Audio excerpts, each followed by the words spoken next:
Media Cina berkata, jika timnas Cina tidak bisa mengalahkan Indonesia di kandang sendiri, maka akan sangat sulit melaju ke babak selanjutnya sebagai peringkat keempat grup. Timnas Indonesia sudah mempunyai banyak pemain naturalisasi yang bisa membantu dan kekuatan mereka secara keseluruhan tidak bisa dianggap remeh. Kini, timnas kita akan menghadapi Indonesia yang punya banyak pemain naturalisasi. Kita harus menunjukkan semangat penuh imbuh laporan tersebut. Seperti inilah komentar supporter untuk timnas Indonesia dan Cina.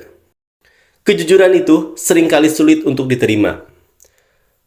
Yes, ditambahin, kalau timnas pakai pemain dan pelatih lokal akan mudah untuk mengalahkan timnas Indonesia. Emang, pemain lokal bisanya lari gocek long ball, entar baru setengah permainan sudah lemes. Betul, tanpa pemain naturalisasi juga tidak akan lolos sampai round 3. Emang dulu nggak ada pemain naturalisasi, dulu ada Gonzales, Lily Pali, itu pun bukan pemain keturunan, maju mana sepak bola dulu sama sekarang. Artinya, yang dinaturalisasi sekarang sama dulu beda kualitas, yang sekarang rata-rata main di klub Eropa. Dulu, pemain yang naturalisasi, pemain yang main di liga sendiri, plus pemain hijrahan dari Liga Belanda ke Liga Indonesia. Di era sepak bola sekarang, sebagian besar negara di dunia pakai pemain keturunan. Kalau Indonesia masih bertahan dengan local pride, maka Indonesia akan semakin jauh tertinggal.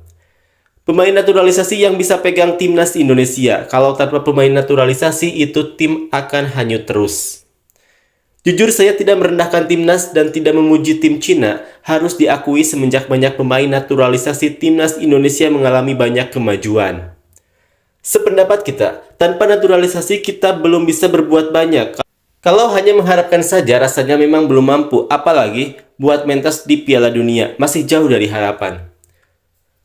Pemanggilan pemain-pemain diaspora yang bermain di Eropa kan memang tujuannya untuk mengangkat performa tim dan terbukti bisa sampai round 3. Cina, misal tanpa pemain naturalisasi mungkin sekarang peringkat FIFA di angka 139. Tidak bisa dipungkiri, Cina masuk 100 besar juga berkat naturalisasi. Bukti timnas Indonesia saat ini sudah ditakuti oleh timnas Cina, mereka melakukan Psy War. Fakta sih, sebelum ditangani Coach Sintayong plus pakai pemain diaspora, kita jangankan lawan tim Asia yang lain, lawan sesama ASEAN empot-empotan terbukti di kualifikasi Piala Dunia 2022 kemarin. Tanpa pemain diaspora, kita menangnya lawan tim Asia levelnya di bawah kita seperti Kuwait, Nepal, dan Taipei. Dunia sepak bola sudah berubah. Menyesuaikan perkembangan dunia sepak bola di seluruh dunia. Naturalisasi sudah menjadi kebutuhan dalam sepak bola. Keuntungan timnas tidak didapat oleh negara-negara di Asia Tenggara yang cukup kesulitan untuk itu. Sebab membutuhkan dana besar tapi tidak berlaku untuk timnas mereka dengan sukarela siap untuk dijadikan pemain abroad. Sulit diakui tapi faktanya begitu. Terima kasih sebagai masukan dari negara lain. Timnas yang bukan naturalisasi harus banyak berlatih lebih keras, pintar dalam kerjasama dengan tim. Jangan main lama gocek bola sendiri. Semoga dengan berlatih bisa mengalahkan tim musuh. Realitas saja sih, sebelumnya tanpa pemain naturalisasi emang pernah melangkah sejauh ini. Pertemuan terakhir dengan Cina di kualifikasi imbang dan Cina cuma berhasil menang 1-0. Ya, sangat benar, jika tidak ada pemain keturunan, timnas Indonesia akan tetap jalan di tempat dan jadi bulan-bulanan tim negara lain. Cina juga banyak naturalisasi tapi beda kualitas dengan pemain Indonesia. Dalam kata lain, Cina sudah takut duluan sebelum menghadapi timnas Indonesia. Untuk saat ini faktanya memang begitu. Mungkin kalau sedari awal tidak memakai pemain naturalisasi, gak bakalan lolos round 3. Perasaan dulu Cina pernah ditahan imbang. Secara tidak langsung seakan mereka mengatakan sulit mengalahkan Indonesia saat ini. Emang nyatanya gitu, udah ada pemain keturunan pun masih belum bisa optimal mainnya, masih meragukan. Yang anti keturunan mana nih? Lihat nih, negara jauh saja tahu kita butuh keturunan.